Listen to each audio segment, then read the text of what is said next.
జిల్లాలో రైతు సంఘాల ఆధ్వర్యంలో కలెక్టరేట్ దగ్గర ధర్నా చేయడం, అదేవిధంగా కలెక్టర్ గారిని కలిసి కూడా వినతి పత్రాన్ని అందించడం జరిగింది. అయితే ఇక్కడ ఈ కార్యక్రమం యొక్క ముఖ్య ఉద్దేశం ఏంటంటే, రైతులకు అండగా నిలవాల్సిన ప్రభుత్వాలు రైతులను గాలి కొదిలేసి వాళ్ళకి ఆత్మహత్యలకు దారి తీసే పరిస్థితులకు తీసుకెళ్తున్నారు. కాబట్టి వాటన్నిటికీ కూడా ఈరోజు అఖిలపక్ష ఆధ్వర్యంలో అటువంటి చర్యలు పాల్పడుతున్న ప్రభుత్వాలను నిలదీసే విధంగా ఈరోజు కార్యక్రమం అనేది చేపట్టడం జరిగింది.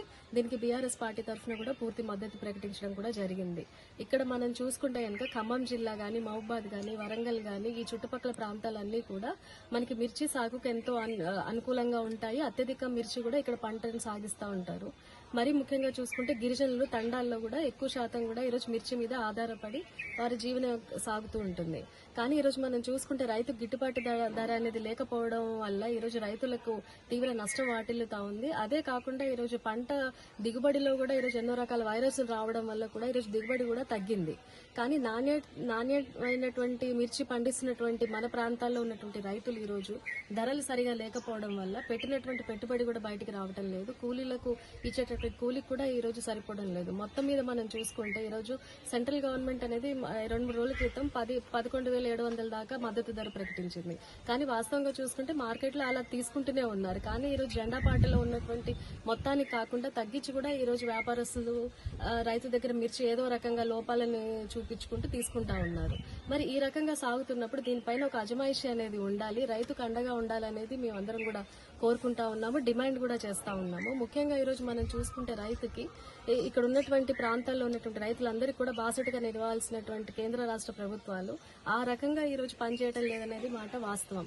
ఎందుకంటే ఇక్కడ స్వయంగా చూసుకుంటే ఖమ్మం జిల్లాలో స్వయంగా వ్యవసాయ శాఖ మంత్రి గారు ఉన్నటువంటి ఏరియాలోనే ఈరోజు 4 రైతుల దాకా ఈరోజు ఆత్మహత్యలు చేసినటువంటి పరిస్థితి మనం చూస్తా ఉన్నాం. మరి వాళ్ళని వెళ్లి ఎవరు పరామర్శించే పాపన పోవటం లేదు. ఈ రోజు ప్రతిపక్షాల నుంచి ఎవరైనా మాట్లాడితే వాళ్ళని తిరిగి మనం మాట మాట్లాడుకోవడం తప్ప రైతుకు జరిగే ఉపయోగం లేదు. ఇప్పటికైనా కానీ రైతు శ్రేయస్సు కోరే ప్రభుత్వంగా మీరు ఉండాలనుకుంటే ఆ రకంగా మీరు మాటలు చెప్పి ఈ రోజు గద్దెనెక్కారు. కాబట్టి రైతుకు ఆదుకోవడానికి మీరేం చేస్తున్నారో చెప్పాలి. ఇక్కడ మేము చేసేటువంటి ముఖ్య డిమాండ్ ఏంటంటే, ఇక్కడ ఒక మిర్చి బోర్డు అనేది ఏర్పాటు చేస్తే నాఫెడ్ ద్వారా ఈ రోజు ఒక నిర్దిష్టమైన రేటు కనుక ప్రకటిస్తే రైతుకి లాభం చేకూరుతుంది. అదేవిధంగా పేదలకు ఎంతో ఉపయోగకరంగా ఉంటుంది.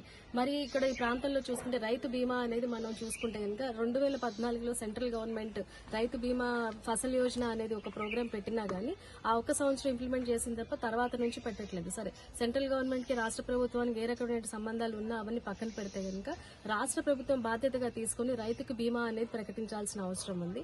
అదేవిధంగా గిట్టుబాటు ధర మీద కూడా మీరు వెంటనే అఖిలపక్షాన్ని ఏర్పాటు చేసి రాష్ట్ర స్థాయిలో దీని మీద మీరు స్పందించి ఒక మీటింగ్ అనేది ఏర్పాటు చేసి రైతు సంఘ నాయకులతోటి, ముఖ్యంగా రైతులతోటి డైరెక్ట్ గా మీరు నేరుగా చర్చించి వారికి ఏం చేస్తే బాగుంటుందో ఆ రకంగా చేయాలని మేము కోరుతా ఉన్నాము. కాబట్టి ఇప్పటికైనా కానీ మీరు ఆలోచించుకొని రైతులకి శ్రేయస్సు కోసం, రైతు మంచి కోసం పనిచేయాలని మేము కోరుకుంటా ఉన్నాము. మరి దీంట్లో భాగంగానే చూసుకుంటే ఈ రోజు ఎవరైతే ఆత్మహత్యలు చేసుకున్నారో ఆ రైతులకు తక్షణ ఎక్స్గ్రేషియా ప్రకటించాలి, వాళ్ళ కుటుంబాన్ని ఆదుకోవాలి, వాళ్ళకి అవసరమైనటువంటి అన్ని ఫెసిలిటీస్ కూడా గవర్నమెంట్ తరఫున అందించాలని మేము బీఆర్ఎస్ పార్టీ తరఫున డిమాండ్ చేస్తా ఉన్నాము. అదే కాకుండా ఈ రోజు రైతులకు సంబంధించి ఈ రోజు రైతే రాజ్యం అని మనం అందరం అనుకుంటా ఉన్నాము. అదే కాకుండా రైతే మనకి ఇంపార్టెంట్. కానీ ఇక్కడ మనం చూసుకుంటే వ్యాపారస్తులకు ప్రయోజనకరంగా మారుతున్నారు తప్ప రైతు ప్రయోజనకరంగా ఈ రోజు మార్కెట్స్ అనేవి లేవు. కాబట్టి ఇక్కడ మేము ఎవరికి వ్యతిరేకం కాదు, రైతే మనకి ముఖ్యం. కాబట్టి రైతుని ఏ రకంగా ఆదుకుంటారో ఒక్కసారి ప్రభుత్వం మీరు అందరూ కూడా ఆలోచించాలని మేము కోరుతా ఉన్నాం. తక్షణమే ఇక్కడ మిర్చి బోర్డు ఏర్పాటు చేసి ఒక ధరని నిర్ణయించి చేయాలి. అదే కాకుండా ఈ రోజు ప్రతి ఒక్క వ్యాపార సంస్థకి ధర నిర్ణయించే ఒక రైట్ ఆ వ్యాపార సంస్థకే ఉంటుంది. కానీ ఈ రోజు కష్టపడి 6 కాలం శ్రమించేటటువంటి రైతుకు మాత్రం ఆ రైట్ లేదు. కాబట్టి ఇప్పటికైనా ఆలోచించి రైతుకి అటువంటి ఫ్రీడమ్ ఇవ్వాలి, రైతు ధర నిర్ణయించే అవకాశాలు ఇవ్వాలి.